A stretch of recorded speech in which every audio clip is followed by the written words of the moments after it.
प्रायोजक हैं hotel 5 senses, AK tent and caterer. Sai प्रणाम। सिटी वन में आपका स्वागत है। आप देख रहे हैं दिन भर। मैं हूं सुजीत सिंह। आइए नजर डाल लेते हैं आज की सुर्खियों पर। उत्तर प्रदेश अधीनस्थ सेवा चयन आयोग द्वारा चयनित 133 ANM स्वास्थ्य कर्मियों में सदर सांसद ने नियुक्ति पत्र का किया वितरण।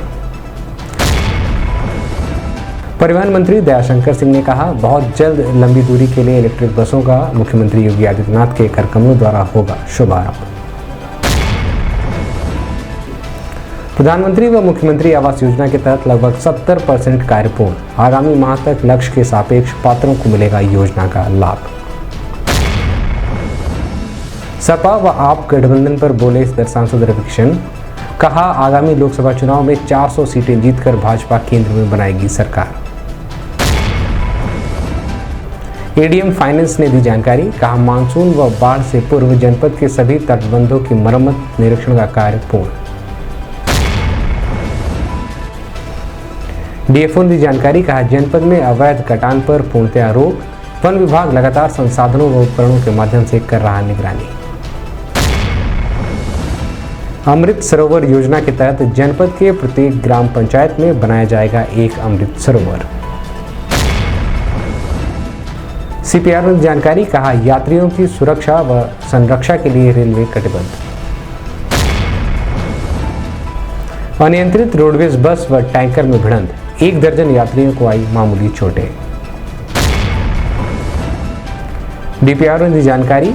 कहा, डिजिटल इंडिया मुहिम के तहत जनपद के 39 ग्राम पंचायत व ग्राम विकास अधिकारियों को मिला लैपटॉप। और मवेशियों में विभिन्न प्रकार की बीमारियों से बचाव के लिए पशुपालन विभाग वैक्सीनेशन के साथ ही करेगा जागरूक। निष्पक्ष व पारदर्शी चयन प्रक्रिया के अंतर्गत उत्तर प्रदेश अधीनस्थ सेवा चयन आयोग द्वारा सभी 75 जनपदों के लिए चयनित 7182 ANM स्वास्थ्य कर्मियों में नियुक्ति पत्र का वितरण मुख्यमंत्री योगी आदित्यनाथ द्वारा लखनऊ में किया गया। इसी क्रम में गोरखपुर के सर्किट हाउस स्थित अनेक्सी भवन सभागार में सदर सांसद रविकिशन शुक्ला की मौजूदगी में जनपद की 133 ANM में नियुक्ति पत्र का वितरण किया गया। यह ANM 5 से 7 हजार की आबादी के बीच समस्त स्वास्थ्य सुविधाओं में अग्रणी भूमिका निभाने का कार्य करेंगी। इस मौके पर नगर महापौर डॉक्टर मंगलेश श्रीवास्तव सहित बड़ी संख्या में स्वास्थ्य विभाग के कर्मचारी व अधिकारी मौजूद रहे।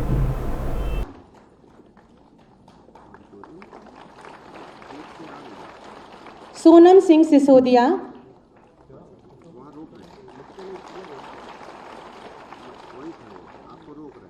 आकांक्षा साहू,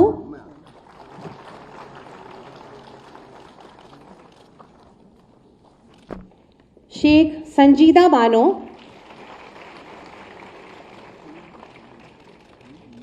स्वाति जायसवाल, कुमारी अनुराधा गुप्ता,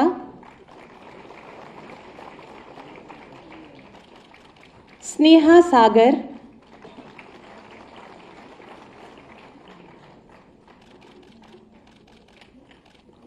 सुनीता पाल,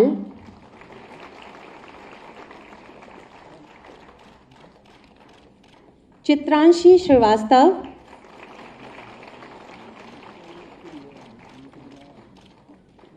माला प्रजापति,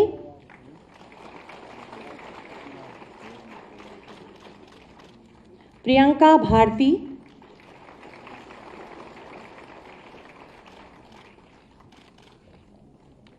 लक्ष्मी देवी रावत,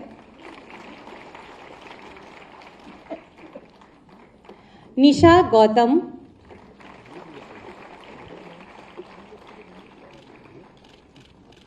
ममता राज,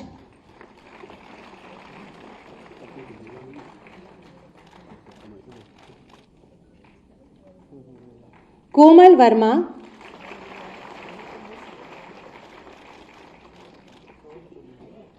नेहा मिश्रा,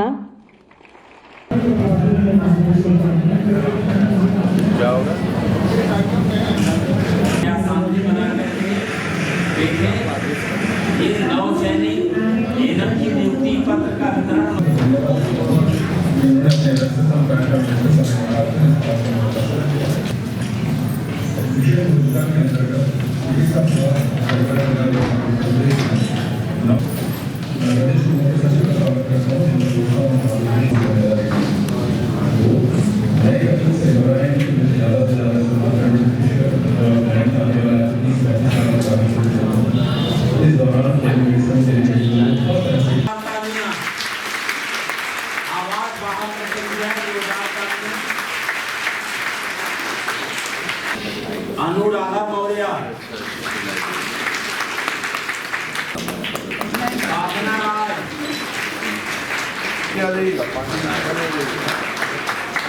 आप लोग गीता सिंह, विजय लक्ष्मी, पूर्णिमा सिंह लीना वर्ड देगा बड़ा हंसो और लक्ष्मीना। वाह कीर्ति गुप्ता और कीर्ति नाम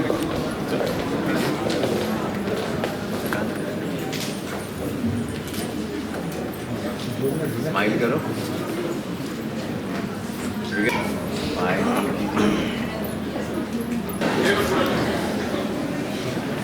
हम सबका पेट में चूहा गुड़गुड़ा रहा है, जान रहे हैं। इस संबंध में मीडिया कर्मियों से बात करते हुए सीएमओ डॉक्टर आशुतोष कुमार दुबे ने बताया। देखिए, ये आज उत्तर प्रदेश के लिए सौभाग्य का दिन है। आज जो है माननीय मुख्यमंत्री जी के कर कमलों से प्रदेश में 7,182 एएनएम को नियुक्ति पत्र वितरित किया जा रहा है। माननीय मुख्यमंत्री जी लखनऊ में 500 लोगों का नियुक्ति पत्र डिस्ट्रीब्यूट करेंगे। बाकी अन्य जनपदों में माननीय जनप्रतिनिधि, सांसद और माननीय मंत्री जी के कर कमलों से इसका वितरण किया जा रहा है। जैसा कि हम जानते हैं कि ये सभी एएनएम जो हैं ये हमारे सब सेंटर्स पर काम करेंगी, जहाँ की आबादी 5,000 से लेकर के 7,000 की होती है। ये उस क्षेत्र की समस्त स्वास्थ्य सुविधाओं में अग्रणी भूमिका निभाएंगी।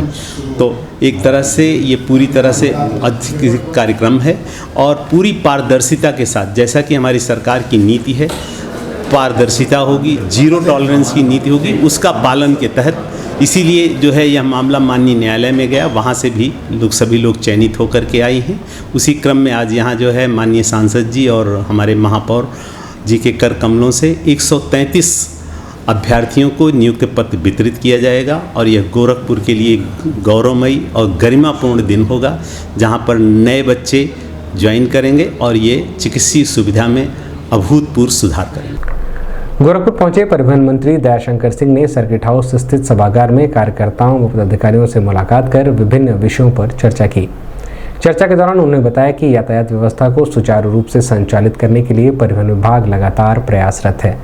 यहाँ बड़ी संख्या में नई बसों को परिवहन विभाग में शामिल किया जा रहा है। वहीं लंबी दूरी के लिए इलेक्ट्रिक बसों का भी संचालन किया जाएगा, जिसका शुभारंभ मुख्यमंत्री योगी आदित्यनाथ के कर कमलों द्वारा किया जाएगा।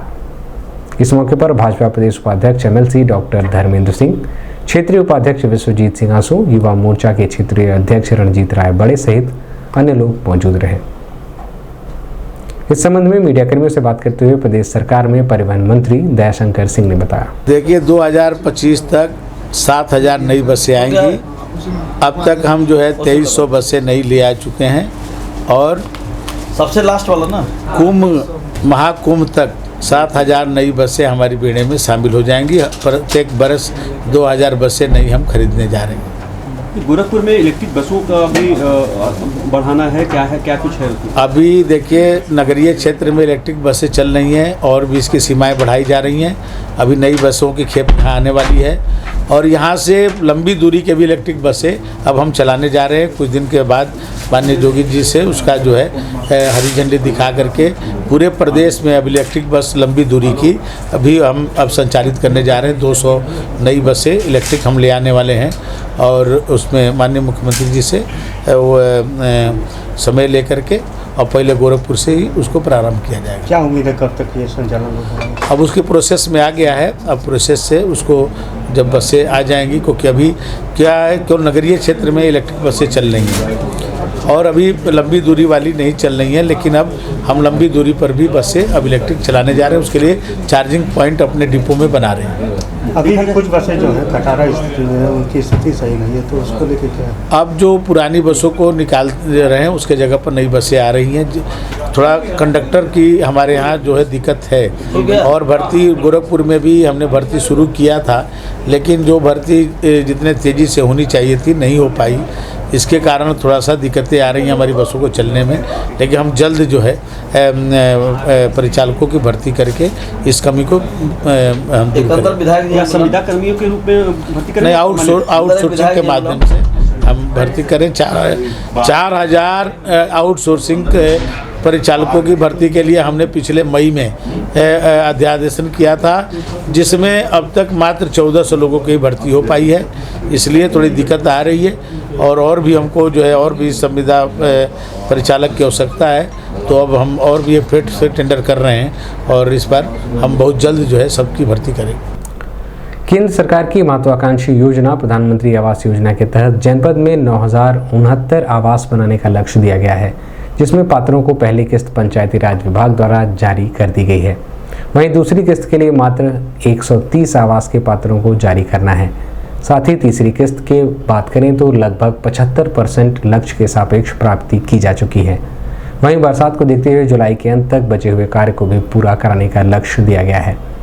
मुख्यमंत्री आवास की बात करें तो जनपद में 484 आवास बनाने का लक्ष्य लिया गया था, जिसमें से 401 आवास बनकर तैयार हो चुके हैं। बचे हुए आवासों का निर्माण भी युद्ध स्तर पर किया जा रहा है, जिससे पात्रों को समय से लाभ मिल सके।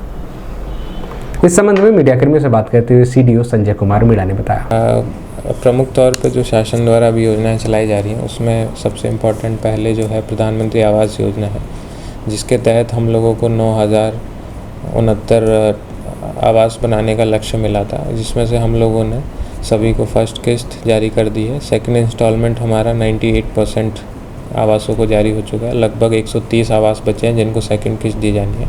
वो इसलिए पेंडिंग है क्योंकि लाभार्थी अभी किसी वजह से अपने फर्स्ट इंस्टॉलमेंट का यूज़ नहीं कर पाया, वो प्लिंथ लेवल तक नहीं आ पाया। जब वो अपना फर्स्ट इंस्टॉलमेंट का यूज़ करके आवास बना लेगा तो उसको भी सेकंड इंस्टॉलमेंट हम लोग दे देंगे। इसी प्रकार से जो हमारा थर्ड इंस्टॉलमेंट है और कंप्लीशन है वो लगभग 75% है। 75% आवास हम लोग कंप्लीट कर चुके हैं। इसका मतलब लगभग हम 6800 आवास जनपद में प्रधानमंत्री आवास योजना के अंतर्गत समाप्त हो चुके हैं। और कोशिश हमारी ये है कि 1 माह के अंदर, क्योंकि बारिश का सीज़न जब शुरू हो जाता है तो काम करने में थोड़ी कठिनाई होती है, तो उसको देखते हुए लगभग हमारा टारगेट है कि जुलाई एंड में ही हम सारे आवास को कंप्लीट करा सकें। इसके अलावा मुख्यमंत्री आवास में भी जनपद को टारगेट मिला था 484 आवास बनाने का, उसमें से हम लोग 401 आवास कंप्लीट कर चुके हैं।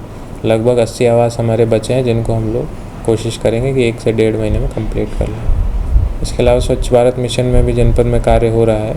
इसमें मॉडल ग्राम पंचायत बनाने के लिए अभी 2 दिन पहले ही हमारी 4 ग्राम पंचायतों के 12 राजस्व गाँव को क्रेडिट लिमिट जारी हुई है, जिसके तहत वो लोग ODF प्लस घोषित करके और उसको एक मॉडल ग्राम पंचायत बनाएंगे। मॉडल ग्राम पंचायत के अंतर्गत हमारा solid waste management, liquid waste management, इसका दोनों का जब कार्य हो जाता है तभी वो ग्राम पंचायत मॉडल घोषित की जाती है। उसमें मुख्य रूप से जो इम्पोर्टेंट घटक है वो है RRC सेंटर बनाने का, रिसोर्स रिकवरी सेंटर, जिसमें जो भी ग्राम पंचायत का कूड़ा है वो इकट्ठा होगा। गीला कूड़ा सेपरेट किया जाएगा, जैसे आप लोग नगर निगम, नगर पंचायतों में देखते हैं। उसके बाद जो गीला कूड़ा है उसका कंपोस्ट बनाया जाएगा, और जो सूखा कूड़ा है जैसे प्लास्टिक है और घरों से निकलने वाला कूड़ा है, जो कंपोस्ट हो सकता है उसको सेपरेट करके, और जो कंपोस्ट नहीं हो सकता उसकी शेडिंग करके, जैसे प्लास्टिक स्पेशली उसमें प्लास्टिक ही रहता है जो कभी डिग्रेड नहीं होता है, तो उसकी शेडिंग हम लोग करा के, और PWD, नगर निगम या नगर पंचायत जो भी वहाँ पे रोड कंस्ट्रक्शन कर रही है तो उसमें उसका यूज़ किया जा सकता है, जिससे वो वातावरण में ना फैले और वातावरण को प्रदूषण होने से बचाया जा सके। समाजवादी पार्टी व आम आदमी पार्टी के मुखिया के नज़दीक होने के बाद से राजनीतिक पार्टियों में हलचल सी मच गई है। इसी नज़दीकी को लोग आगामी लोकसभा चुनाव से जोड़कर भी देख रहे हैं। इस संबंध में सदर सांसद रविकिशन शुक्ला ने मीडिया कर्मियों से बात करते हुए कहा कि सारे विपक्षी अब एक मंच पर आ रहे हैं, जिससे वह भारतीय जनता पार्टी को हरा सकते हैं, लेकिन उनके मंसूबों पर देश की जनता पानी फेरने का काम करेगी। देश की जनता ने यह तय कर लिया है कि आगामी लोकसभा चुनाव में भाजपा 400 सीटें जीतकर पुनः केंद्र में सरकार बनाने का कार्य करेगी। पूरे विपक्षी एक मंथन कर रहे हैं, पूरे विपक्षी एक साथ हो गए, पूरे विपक्षी एक साथ चल रहे हैं। पूरे विपक्षी जो अलग अलग विचारधाराओं के थे, एक दूसरे को लोग टिप्पणी टिक्का करते थे, एक दूसरे के, जैसे केजरीवाल जी शरद पवार साहब के लिए बोलते थे कि मैं उनके खाते हैं यहाँ वहाँ, सब सारे लोग एक साथ हो गए। आज मैं आपको बता देना चाहता हूँ, ये सारे लोग एक साथ जो मिले हैं ये सब लोग मोदी जी को ही जितवाएंगे, मेरे वर्ड याद रखिएगा। ये जितने विपक्षी एक हो रहे हैं उतनी देश की जनता ने तय कर लिया है 2024 में 400 सीटों के साथ मोदी जी आ रहे हैं। इनका एक होना हम लोगों के लिए बहुत अच्छा हो गया। हम चाहते थे कि एक हो जाए और महादेव ने मेरी बात सुन ली। ये सारे विपक्षी एक साथ जो आ रहे हैं ना, पूरी जनता अब मोदी जी के साथ आ गई है, क्योंकि मोदी जी को अकेला कोई नहीं छोड़ेगी। तो 400 सीटों के साथ प्रधानमंत्री यशस्वी मोदी जी दोबारा आ रहे हैं और देश का कल्याण, गरीबों का कल्याण निरंतर चलता रहेगा। और ये बहुत अच्छा किया महादेव ने कि सारे विपक्षियों को एक साथ मिला दिया, ताकि जनता अब एक साथ मोदी जी को वोट करे। पिछली बार भी पूरी विपक्ष एक साथ हो गई थी। बहुत अच्छा, देखो, और हम लोग कितना चाँप के जीते थे। एकदम इन लोगों का जमानत जब्त हो जाएगा, जनता इन लोग को ख़त्म कर देगी। जनता ने तय कर लिया। इन लोग सोचो मोदी जी को ख़त्म करना, जनता ने सोच लिया इन लोगों को ख़त्म करना। बहुत अच्छा महादेव ने किया। ये इसको कहते हैं ग्रह मोदी जी के साथ चल रहे हैं। पूरा बाबा केदारनाथ, बद्रीनाथ, सब बाबा महादेव की कृपा है। महादेव के भक्त हैं मोदी जी। अच्छा हुआ, मैं चाहता था विपक्षी एक साथ, और महादेव हर हर मां सुन लिए मेरी। आगामी मानसून व बाढ़ के दृष्टिगत जनपद में सभी तटबंधों पर मरम्मत कार्य लगभग पूरा कर लिया गया है। ऐसे में बाढ़ से पूर्व तैयारियों का आकलन भी किया जा रहा है, जिसमें कम से कम हानि हो। संबंधित विभागों को भी तैयारियों को जल्द से जल्द पूर्ण करने का निर्देश दे दिया गया है, जिससे समय रहते खामियों को दुरुस्त किया जा सके। इस संबंध में मीडियाकर्मियों से बात करते हुए डीएम फाइनेंस राजेश कुमार सिंह ने बताया, हमारे जनपद में बाढ़ को लेकर के पूर्ण तैयारियां कर ली गई हैं। जैसा कि आप देख रहे हैं, मानसून आने वाला है। यद्यपि गोरखपुर में बाढ़ लेट आती है, अगस्त और सितंबर के आसपास आती है। हमारे जनपद में जितने भी बंधे हैं और जो भी नवीन परियोजनाएं हैं, जो परियोजनाएं पूर्ण हो चुकी हैं, सभी के निरीक्षण करा लिए गए हैं। जो नवीन परियोजनाएं हैं वो भी एक सुरक्षित स्तर तक हो जाएंगी। सभी बंधे मजबूत हैं और प्रयास यही किया जा रहा है और निरीक्षण किया जा रहा है लगातार कि कहीं पर बंधे में किसी भी प्रकार की कोई ऐसी समस्या न हो जिससे बाद में समस्या उत्पन्न हो। जनपद में अवैध कटान को रोकते हुए वन विभाग ने इस पर पूर्णतया रोक लगाई है। कटान रोकने के लिए 8-8 घंटे की शिफ्ट में वनकर्मी लगाए जाते हैं, जिससे 24 घंटे जंगलों में गश्त कर किसी भी गतिविधि पर लगातार नजर बनाई रखी जा सके। वहीं संवेदनशील स्थानों पर तारों के घेराव से भी कटान को रोकने का प्रयास किया जा रहा है। वहीं आम जनमानस के लिए वन विभाग द्वारा जंगलों में सांकेतिक बोर्ड भी लगाए गए हैं, जिससे उन्हें यह पता चल सके कि प्रतिबंधित क्षेत्र है और यहाँ जाना मना है। इस संबंध में सिटी वन संवाददाता से बात करते हुए डीएफओ विकास यादव ने बताया, गोरखपुर के जंगल पूर्णतः सुरक्षित हैं और कटान की जितनी भी गतिविधियां हैं उस पर पूर्णतः रोक लगा दी गई है।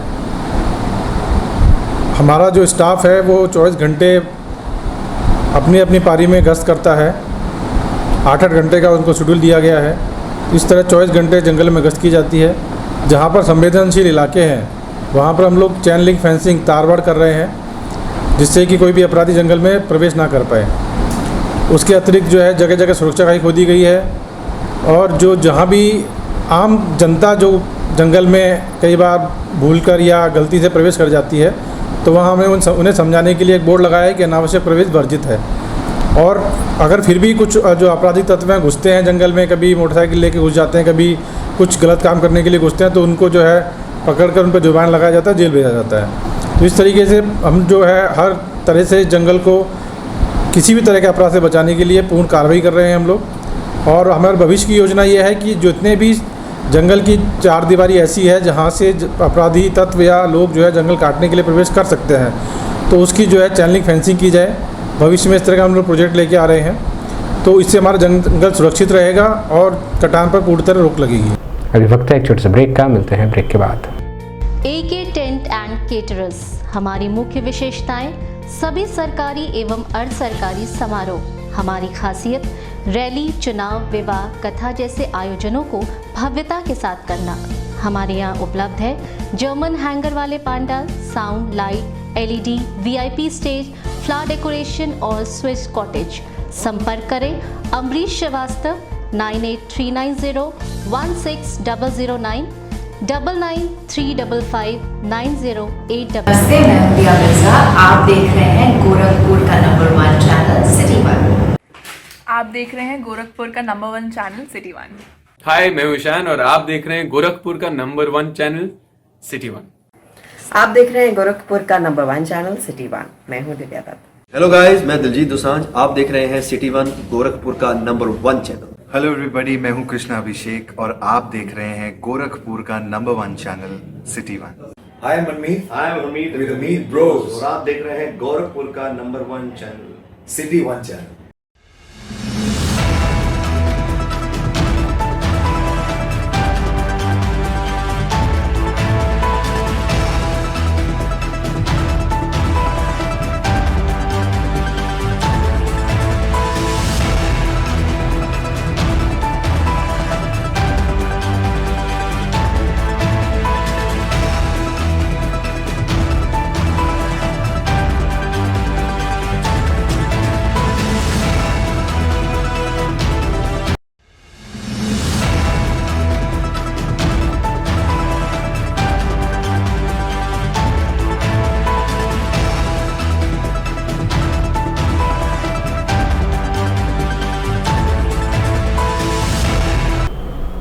ब्रेक के बाद आपका स्वागत है। आइए देखते हैं दिन भर।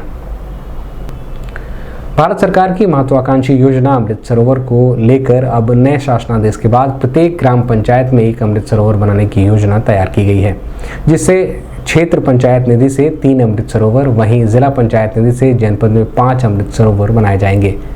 निर्देश के क्रम में जनपद गोरखपुर में अमृत सरोवर बनाने का कार्य तेजी के साथ किया जा रहा है। इस संबंध में मीडिया कर्मियों से बात करते हुए सीडीओ संजय कुमार मीणा ने बताया, जो हमारा आज़ादी का अमृत महोत्सव मनाया जा रहा है उसी के अंतर्गत अमृत सरोवर बनवाने के लिए ये सभी स्टेट्स में स्कीम चलाई जा रही है। उसी के तहत उत्तर प्रदेश में भी अमृत सरोवर बनाए जा रहे हैं हर जनपद में। जनपद गोरखपुर में 15 अगस्त 2022 तक हर लोकसभा क्षेत्र में पहले 75 अमृत सरोवर बनाने का टारगेट था, उसको बढ़ाकर अब हर ग्राम पंचायत में एक अमृत सरोवर बनाने का टारगेट रखा गया है तथा क्षेत्र पंचायत द्वारा हर क्षेत्र पंचायत में 3 अमृत सरोवर क्षेत्र पंचायत निधि से और जिला पंचायत द्वारा पूरे जनपद में 5 अमृत सरोवर का निर्माण कराया जाएगा। उसमें हर जनपद, हर ग्राम पंचायत में जो एक अमृत सरोवर हम लोग को बनाना है, उसके तहत हम लोग लगभग 80% अमृत सरोवर आइडेंटिफाई कर चुके हैं और लगभग 60% हमारे कंप्लीशन की ओर है, जो हम लोग कोशिश कर रहे हैं कि 15 अगस्त 2023 तक सारे वहाँ पर हम लोग कंप्लीट कर लें और जिस 15 अगस्त के दिन वहाँ पर फ्लैग पोस्ट लगा के वहीं पर झंडारोहण की कार्रवाई की जाएगी। इसी प्रकार जो जिला पंचायत के 5 अमृत सरोवर हैं उसमें से 4 नियर अबाउट कंप्लीट होने वाले हैं और एक जो बचा हुआ अमृत सरोवर है वो भी 15 अगस्त तक कंप्लीट होने की उम्मीद है।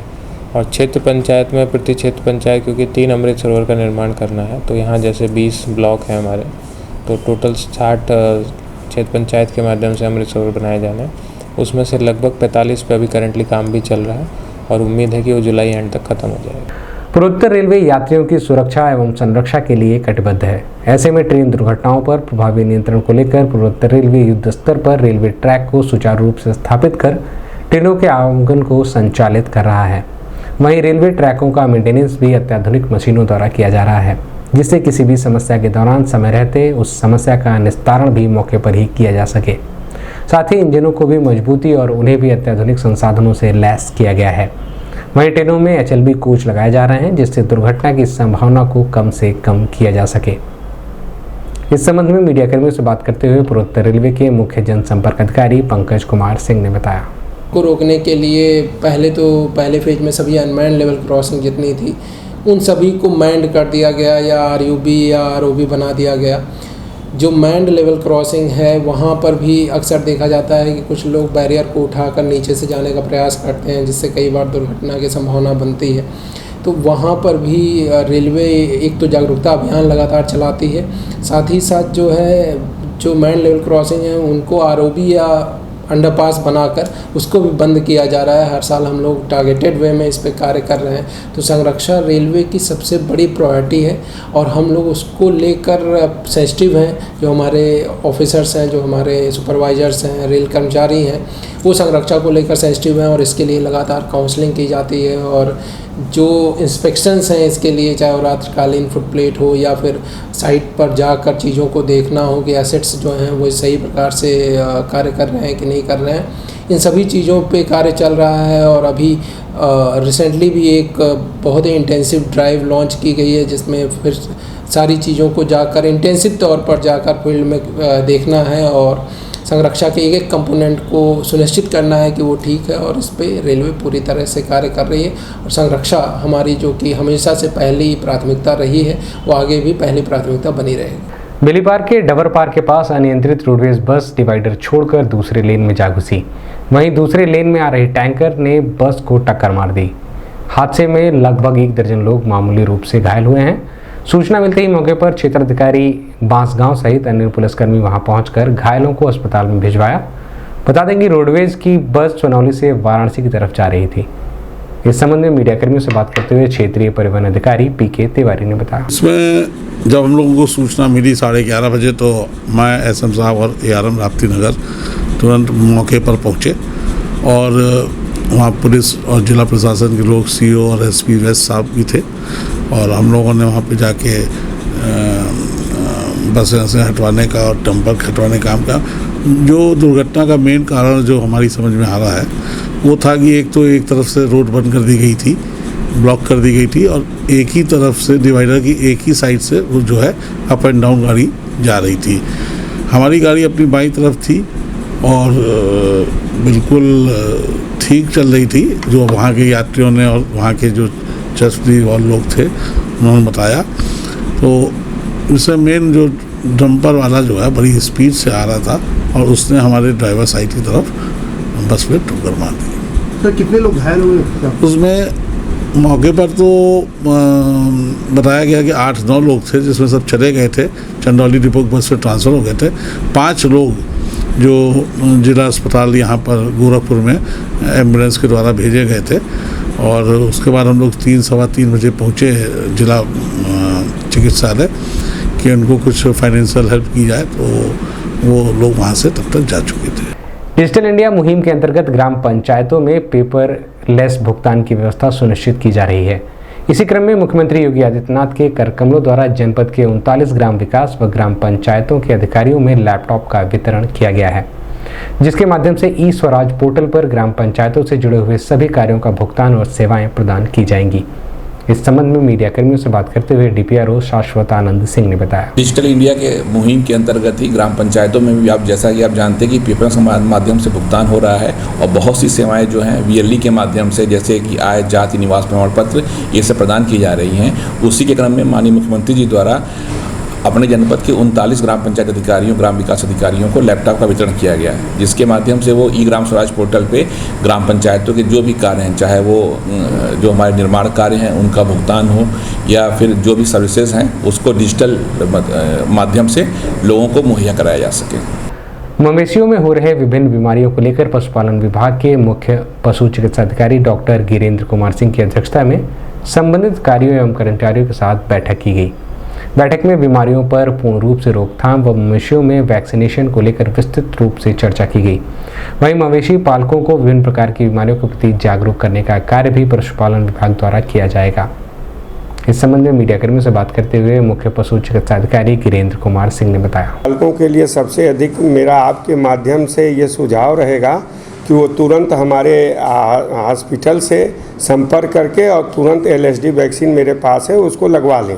और साथ में इस समय एक बीमारी और मानसून से पहले गला घोंटू जिसको बोलते हैं अंग्रेजी में हेमोरेजिक सेप्टिसीमिया HS बीमारी बोलते हैं, उसका भी वैक्सीनेशन अवेलेबल है। मेरे पशुपालन के अधिकारी एवं कर्मचारी जिस गांव में जा रहे हैं सभी से आपके माध्यम से ये अनुरोध है कि टीकाकरण अवश्य करा लें। उनसे ये न कहें कि दूध कम हो जाएगा, अभी बाद में आइएगा, अभी धूप है, ये न करें और जिस समय ही हमारे कर्मचारी जाएं तुरंत उनका टीकाकरण आग्रह के साथ लगवाएं। जैसे जानवर में अगर होता है बीमारी तो कैसे पता चलता है? ये जानवर खाना छोड़ देगा, हल्का सा उसको टेम्परेचर हो जाएगा और कभी कभी शरीर पे लंपी स्किन डिजीज छोटे छोटे दाने पड़ने शुरू हो जाते हैं। अगर ये शुरुआती स्टेज में कोई भी ओनर देख ले और हमारे वेटनरी डॉक्टर से संपर्क कर ले तो बहुत जल्द ही इसका क्योर हो जाता है। क्या सर छुआछूत से भी जानवर फैलता है क्या? हम लोग तो यही कहते हैं कि जानवर दूर दे, मेनली तो ये छुआछूत से कम ये जो मक्खी और मच्छर इन्फेक्टेड जानवर को काट लें और फिर दूसरे जानवर को काटते हैं उससे ज़्यादा समझ। इसलिए सभी से ये हमारा है कि जितनी साफ़ सफाई रख सके मक्खी मच्छर से दूर रह सके, नालियों को सफाई कर दें, पानी न लगने दें, तो ये वायरस का हम एक कंट्रोल कर लेंगे। सर, अगर लंपी वायरस किसी जानवर को हुआ, अगर उसका दूध निकाल रहे हैं तो क्या वो नुकसानदायक? पहली बात तो लंपी जानवर अगर किसी पशु को हुआ तो 1, 2, 3 दिन हो सकता है दूध न दे, लेकिन जब अच्छे स्टेज और जानवर क्योर में होने में आ रहा है तो वो दूध के अंदर ये वायरस नहीं आता, लेकिन फिर भी हम लोग सलाह देते हैं कि बिना 2 बार उबाल आए उस दूध का सेवन न करें। दिन भर में बस इतना ही। आइए नजर डाल लेते हैं आज की सुर्खियों पर। उत्तर प्रदेश अधीनस्थ सेवा चयन आयोग द्वारा चयनित 133 एएनएम स्वास्थ्य कर्मियों में सदर सांसद ने नियुक्ति पत्र का किया वितरण। परिवहन मंत्री दयाशंकर सिंह ने कहा, बहुत जल्द लंबी दूरी के लिए इलेक्ट्रिक बसों का मुख्यमंत्री योगी आदित्यनाथ के कर कमलों द्वारा होगा शुभारंभ। प्रधानमंत्री व मुख्यमंत्री आवास योजना के तहत लगभग 70% कार्य पूर्ण। आगामी माह तक लक्ष्य के सापेक्ष पात्रों को मिलेगा योजना का लाभ। सपा व आप गठबंधन पर बोले सदर सांसद रविकिशन, कहा, आगामी लोकसभा चुनाव में 400 सीटें जीतकर भाजपा केंद्र में बनाएगी सरकार। एडीएम फाइनेंस ने दी जानकारी, कहा, मानसून व बाढ़ से पूर्व जनपद के सभी तटबंधों की मरम्मत निरीक्षण का कार्य पूर्ण। डीएफओ ने दी जानकारी, कहा, जनपद में अवैध कटान पर पूर्णतया रोक। वन विभाग लगातार संसाधनों व उपकरणों के माध्यम से कर रहा निगरानी। अमृत सरोवर योजना के तहत जनपद के प्रत्येक ग्राम पंचायत में बनाया जाएगा एक अमृत सरोवर। सीपीआर ने जानकारी, कहा, यात्रियों की सुरक्षा व संरक्षा के लिए रेलवे कटिबद्ध।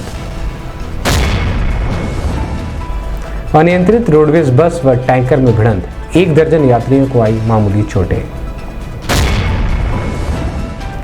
डीपीआर ने दी जानकारी, कहा, डिजिटल इंडिया मुहिम के तहत जनपद के 39 ग्राम पंचायत व ग्राम विकास अधिकारियों को मिला लैपटॉप। और मवेशियों में विभिन्न प्रकार की बीमारियों से बचाव के लिए पशुपालन विभाग वैक्सीनेशन के साथ ही करेगा जागरूक। अगले अंक में आपसे फिर मुलाकात होगी।